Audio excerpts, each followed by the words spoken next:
पूरे संसार में कहीं संबंधों में प्रेम नहीं। प्यार हो सकता है पर प्रेम नहीं। प्रेम अलग ही होता है। प्रेम संसार से हो ही नहीं सकता, क्योंकि प्रेम वहां हो सकता है जहां स्वार्थ ना हो, और संसार में ऐसा होता नहीं कि स्वार्थ ना हो। हर व्यक्ति को स्वार्थ होता है, हर चीज से स्वार्थ होता है। संसार में प्यार हो सकता है पर प्रेम नहीं। प्रेम तो निस्वार्थ, प्रेम देने का नाम है। जो देना जानता वही प्रेम करना जान सकता। अजीब, हम कहते हैं कि हम जिससे प्रेम करते हो हमारे नजदीक रहे, क्योंकि उससे हमें सुख मिलेगा, ये हमारा प्रेम है। लेकिन सच्चा प्रेम गोपी करती है। गोपी कहती है उद्धव से, हे उद्धव, कृष्ण को जाके कहो अगर उसको हमसे दूर रहने में आनंद है तो हम रोते रोते प्राण भी हमारे निकल जाए तब भी उसको कहना यहाँ वापस ना आए। उसको अगर हमसे दूरी में सुख मिलता है तो वो दूर रहे। मेरे रोने से तुमको जो आए हंसी, तो मैं रो रो के तुमको हंसाया करूं। मेरे अश्रों से अगर तुमको खुशी मिलती, प्रसन्नता मिलती है, तो मैं सारा जीवन रोने को तैयार हूं। लेकिन तुम खुश रहो, तुम प्रसन्न रहो। ये ब्रज का प्रेम है। बड़ा निराला टेढ़ा प्रेम है ब्रज का। एक पूज्य पाद श्री राधा बाबा जी हमारे वैष्णव समाज के शिरमोर है। पूज्य पाद बाबा जी की वाणी में, उनकी जो वास्तविक वाणी है उसमें मैंने प्रसंग सुना।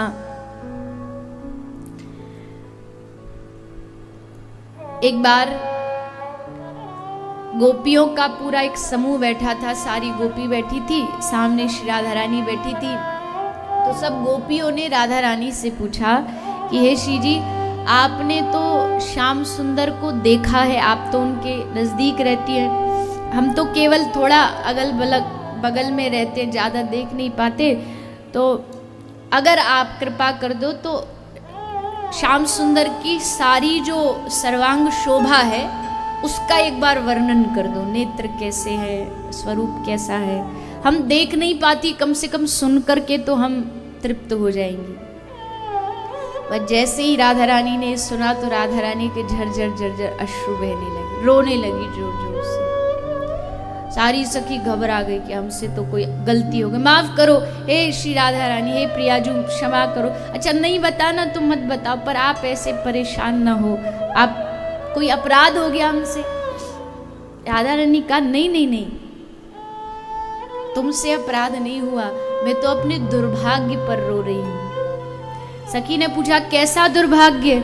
तो श्री राधा रानी कहती हैं, मैं पचिहारी रही बहु तेरो, एक कहू अंग न नीके हेरो। राधा रानी कहती मैं इतनी कोशिश करी, इतना प्रयास किया, पर एक कहू अंग न नीके हेरो, आज तक मैं एक अंग को भी अच्छे से देख नहीं पाई। सखियों ने पूछा क्यों, ऐसा क्यों? तो आगे कहती हैं, क्षण ही में भरी आवत पानी, श्याम स्वरूप कहो किमि जानी। जैसे मैं श्याम सुंदर को देखती हूँ, देखते ही मेरे आंखों में पानी भर जाता है, अश्रु भर जाते हैं और मैं देख नहीं पाती।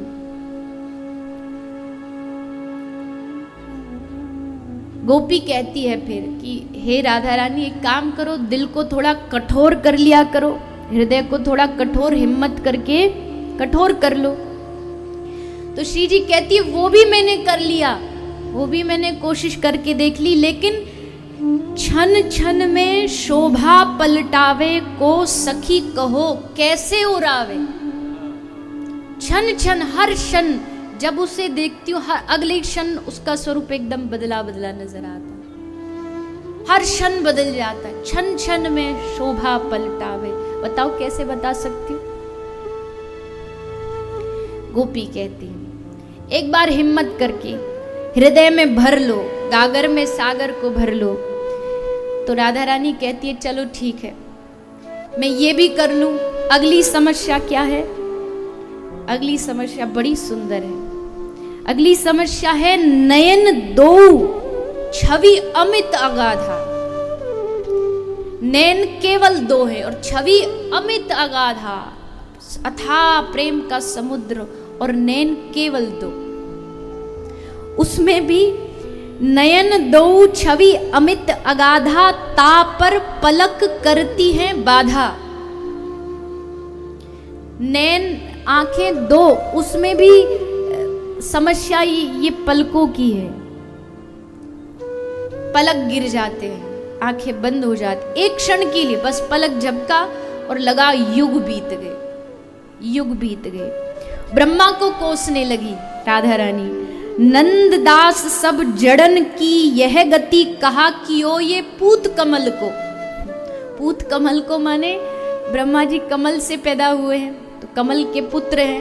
तो कह रहे सबसे बड़ा जड़मती ब्रह्मा है जिसने ये सृष्टि बना दी। क्या सृष्टि बना दी? कि ज्यों ब्रज दीनो जन्म हमारो। एक तो ब्रज में जन्म दे दिया, देखन को मनमोहन प्यारो। ज्यों ब्रज दीनो जन्म हमारो, देखन को मनमोहन प्यारो। तो कत नयन दिए 60 दोई, विधि सम निठुर और नहीं कोई। ज्यों बिछना को बस करी जाऊं। अब राधा रानी अगली लाइन में क्या कहती है? एक काम करो, ये सृष्टि बनाने वाला जो बैठा ना गद्दी पे, बदलो इसको, सरकार बदलो, अब हमारी सरकार आएगी। ये ब्रह्मा की सरकार हटाओ, इसको नहीं आती सृष्टि करनी। सखी बोली अच्छा वाह वाह वाह, अब आपकी सरकार चलेगी? बोले हाँ। क्या करोगी आप अपनी सरकार में? तो कहा जो बिछना को बस करी पाऊं, तो मैं पद्धति और चलाऊं। रोम रोम प्रति नयन बनावे। मैं कैसी सृष्टि बनाऊंगी? रोम रोम में मैं नेत्र बना दूंगी, आंखें बना दूंगी। रोम रोम प्रति नयन बनावे, एक टक रहे पलक नहीं लावे। तब कछु कहो होए सखी तेरो, पूरन होए मनोरथ तेरो। तब जाकर के जो तू कह रही है ना कि श्याम सुंदर की श्रृंगार का शोभा का, तब जाकर के तेरा ये जो मनोरथ है पूरा, हम नई सृष्टि बनाएंगे जिसमें रोम रोम में आंखें होंगी और पलक होंगी नहीं, क्योंकि पलक गिरते ही हमारा जो प्रियतम है उससे हमारा वियोग हो जाता, विरह। ये प्रेम है। अब बताइए ऐसा प्रेम आपको दुनिया में कहीं मिलेगा? बड़े बड़े दावा प्रेम के करने वाले भी 2, 4, 5, 20, 50 बार देख करके जो शरीर का आकर्षण होता है वो धीरे धीरे सब खत्म हो जाता है। पर यहाँ हर क्षण में एक अलग रूप दिखाई देता है। यही वास्तविक प्रेम। प्रेम शब्द कहना बड़ा आसान है, लेकिन इस पर चलना, प्रेम को पंथ करारो मह, तलवार की धार पे धावनो है। तलवार की धारा पे जैसे कोई दौड़ाए, वो प्रेम का रास्ता है। और प्रेम के कई आदर्श हैं। प्रेम का मुख्य जो आदर्श है प्रेम के, पहला है मीन। प्रेम का आदर्श है मीन, मछली। उसे बस जल चाहिए और कुछ नहीं। आप उसको घी में रख दो, आप उसको दूध में रखो, उसे नहीं चाहिए। उसे केवल पानी चाहिए, क्योंकि उसका जल से प्रेम, वो मरना पसंद करेगी पर जल के बगैर रहना पसंद नहीं करेगी। प्रेमी भी उस मछली की तरह होता है, देखेगा तो बस अपने प्रियतम, आंखें फूट जाए दूसरा कुछ देखेगा नहीं। सूरदास बाबा को जीवन भर आंखें नहीं थी। प्यारा प्रसंग है, कई बार मैंने कथाओं में सुना है। आंखें नहीं थी, एक दिन प्रिया प्रीतम आए, दर्शन दिया, बड़ा रंगीला दर्शन दिया, दर्शन कर लिया। और दर्शन करने के बाद आंखें दी, बाबा सूर को जीवन में आंखें आई, उन्होंने दर्शन किया। और फिर ठाकुर जी ने कहा क्या चाहिए बाबा सूरदास तुझे? कहा कि अब ये आंखें वापस ले, जो आपने दी मुझे ये आंखें वापस ले, अब नहीं चाहिए। आपको देख लिया, फिर कुछ देखना बाकी नहीं। तो प्रेम का पहला आदर्श है मछली, प्रेम का एक दूसरा आदर्श है पपीहा। पपीहा, इसकी निष्ठा स्वाति बूंद को छोड़ करके और इससे कुछ नहीं चाहिए, कुछ भी नहीं चाहिए, कुछ नहीं पिएगा, सिर्फ स्वाति बूंद। प्रेम का आदर्श है मोर, मयूर। मोर को घन से प्रेम है, बादलों से प्रेम है। वो खड़ा होके जैसे मेघ आते ना, वो पंख फैला के एकदम नाचने लगता है। अब मेघ बरसे, गरजे, बादल, बिजली उसके ऊपर गिर जाए, लेकिन उसका प्रेम मेघ से कम नहीं होता। और एक प्रेम का बहुत सुंदर आदर्श है भंवरा। प्रेम का आदर्श भंवरा, कमल में बैठ जाएगा, उसको कमल के पराग से भंवरे को प्यार है। कमल पे बैठा बैठा उसका पराग लेता रहेगा। तो जब सांझ होती है तो कमल बंद होने लगता है। भंवरे को पता है कि कमल बंद हो रहा है और अब इसमें तू बंद हो गया तो तू इसमें घुटन से मर जाएगा, लेकिन उड़ेगा नहीं, उसी में बैठा रहेगा। कमल बंद हो जाएगा और फिर कोई मदमस्त हाथी आएगा, उसको पांव से कुचल करके चला जाएगा, मर जाएगा। भंवरा चाहे तो लकड़ी में छेद कर सकता है, लेकिन कमल को नहीं भेदता, कमल को छेद नहीं था, क्योंकि उसे कमल से प्यार है, कमल से प्रेम है। इसलिए भंवरा उसमें घुटन से मर जाता है, लेकिन उसको नुकसान नहीं पहुंचाता कमल। ये प्रेम। तो प्रेम की विचित्र गति है। आज तक कितने लाखों लाखों प्रेमियों ने प्रेम की परिभाषा गाई, पर ये परिभाषाओं से समझ नहीं आता। अब मैं आपसे कहूं रसगुल्ला कितना मीठा होता है, इसको लिख के बताओ,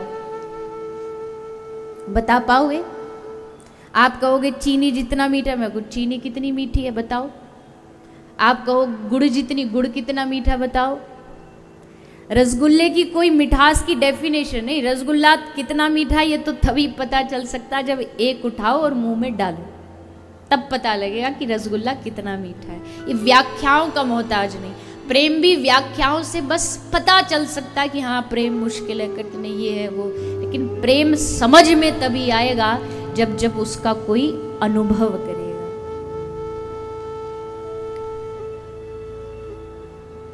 प्रेम किया मीराबाई ने, प्रेम किया श्री राधा रानी ने, ब्रज गोपिकाओं ने। पर देखो एक चीज़ बड़ी गड़बड़ है, ये जो मीरा और राधा रानी की जो लोग तुलना करते हैं ना कि राधा रानी का प्यार और एक राधा एक मीरा दोनों ने शाम को जा आदि आदि, उनको पता ही नहीं राधा रानी का प्रेम कैसा। मीरा भक्त थी, राधा रानी भक्त नहीं है। राधा रानी कृष्ण का ही दूसरा रूप है, भक्त नहीं है वो, कोई लड़की नहीं है, कोई गोपी नहीं है कि मीरा जैसी भक्ति राधा की थी, राधा जैसी नहीं नहीं नहीं। समानता बस ये है कि प्रेम किया दोनों, ये दोनों में समानता। तो प्रेम की अपनी गति होती है, प्रेम की अपनी एक ठसक होती है। प्रेमी भगवान को भी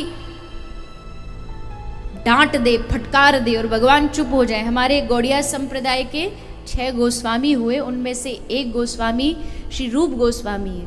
तो रूप गोस्वामी घर घर जाते थे, माधुकरी रोटी मांग के लाते थे। तो एक दिन बाटी मांग के लाए, किसी ब्रजवासी ने बाटी बनाई, तो वो मदन मोहन जी की भोग लगा रहे थे। तो जैसे मदन मोहन जी ने भोग लगाया तो मदन मोहन जी बोले, बाबा बाटी में ना आज नमक ना है, तो तू थोड़ा सो हमको नमक दे दे, सूखी बाटी रूखी अच्छी ना लग रही। तो जैसे मदन मोहन जी ने नमक मांगा तो रूप गोस्वामी पा ने डांट लगा दी, आज नमक मांग रहे हो, कल तुमको बाटी में घी चाहिएगा, फिर तुमको दाल भी चाहिएगी, फिर तुमको 56। मैं ठहरा वैरागी बाबा जी आदमी, कहाँ से तुम्हारी इच्छा, जाओ अपनी व्यवस्था खुद कर लो, हमको नहीं पता कहाँ से हो। तो फिर ऐसी कथा आती है कि नमक का पूरा एक शिप जा रहा था, वो वहीं वृंदावन में जाके अटक गया। रामदास एक कपूर सेठ थे, तो वो आए बाबा की कुटिया में, मदन मोहन जी को देखा और उन्होंने कहा कि अगर आज मेरा ये शिप, ये जहाज अगर पार हो जाता तो मैं मदन मोहन जी का एक भव्य मंदिर बनवाऊंगा। आज भी अगर आप जाओगे वृंदावन तो यमुना जी के घाट पर एकदम किनारे पर मदन मोहन जी का सबसे पुराना मंदिर है। अभी जो मूर्ति वो करौली में है राजस्थान में, लेकिन मंदिर वही सबसे पुराना है। तो प्रेम की अपनी ठसक होती है, प्रेम का अपना एक आनंद होता है, प्रेम की अपनी एक पीड़ा भी होती है, प्रेम का अपना एक विरह होता है। कई लोग कहते हैं ये जो भक्त वाली वैष्णव जो कैटेगरी होती है ना, ये ब्रज वाले, ये रोते बहुत है, पता नहीं कितना जीवन में दुख है इनको। भैया दुख नहीं है इनको, दुख कोई नहीं होता। दुख के लिए रोना तो सबसे बड़ी पागलपंती है। दुख के लिए नहीं रोते, एक इस रोने में भी आनंद। हमारे गौड़िया संप्रदाय के ग्रंथों में लिखा है कि सारे दुनिया के सुख को इकट्ठा कर लो, सारे दुनिया के सुख को, और उसके दूसरे पल्ले में अपने प्रियतम, अपने इष्ट, अपने भगवान की याद में जो अश्रु निकलता है उसका सुख एक तरफ रख लो। तो जो प्रियतम के लिए रोने में सुख होगा ना, वो सारे दुनिया के सुखों में नहीं हो सकता। उस दर्द में भी मजा है। एक उदाहरण कोई बहुत अच्छा नहीं, लेकिन उससे समझ आ जाएगा आपको। जैसे किसी को दाद खाज खुजली हो जाए, तो उस खुजली में कितना मजा आता है उसको खुजाने में, है कि नहीं? लेकिन उससे दर्द भी होता है, पीड़ा भी होती है, डॉक्टर भी कहता है नहीं इसको, लेकिन उसमें खूब खूब अच्छा लगता है, मन करता है कि हाँ खुजाए जाए, खुजाए जाए। ठीक वैसे ही प्रेम में पीड़ा है, लेकिन उस पीड़ा का अपना आनंद, उसका अपना ही मजा है। हमारे ब्रज के एक बाबा थे, बहुत समय नहीं हुआ उनको, अभी कुछ ही समय हुआ है। मदन टेर एक जगह है वृंदावन में, वो बाबा राधा कृष्ण प्रिया प्रीतम के लिए रोते रोते अंधे हो गए, आंखें चली गई रोते रोते, इतना रोते थे, इतना रोते थे। और एक दिन तो जब खूब रोए, चीख चीख के रोए, तो राधा रानी से रुका नहीं गया, और रूप बदल के एक कन्या का रूप बना के आ गई। बाबा को बोली, बाबा ओ बाबा काय को रो रहे हो तू? अरे बाबा तेरी का भैंस खो गई है जो तू रो रहे हो। तो बाबा हंसने लगे, अरे भोली लाली, मेरी भैंस में मेरी कहाँ ते भैंस आई? तो राधा रानी बोली, अच्छो अच्छो, तो मोह लगे तेरी बहू खो गई है। बाबा फिर हंसे, अरे बाबरी, मैं बाबा जी ठहरो सन्यासी, सन्यासीन की कहूँ बहू होए करेगा। तो कहाँ खोगो तू, काय को रो रहे हो? सोनो खोगो, चांदी खोगी, कहाँ खो गए हो तेरो? तो बाबा रोते रोते बोले, लाली मेरो खोयो ना है कछु। तो राधा रानी के, अच्छो तो तू कई अपने को ढूंढ रहे हो? बोले हाँ, मैं कई अपने, मेरे अपने हैं और उनने मुँह को बिसार दियो, भुला दियो। कौन है तेरो? बोले एक है मेरी स्वामिनी राधा रानी, मैंने तो सुनी ब्रज में आके बड़ी जल्दी राजी है जाए, पर मोह लगे कन्हैया के संग रहती रहती वो भी कन्हैया को रंगवा पे चढ़ गए, वो भी निष्ठुर रह गई है। हमने सुनी बड़ी दयामयी कृपामयी, पर लगे गलत को संग कर लियो वाने, वह कारे कन्हैया को संग कर लियो, या हमारे वाह को दिल भी पत्थर को है।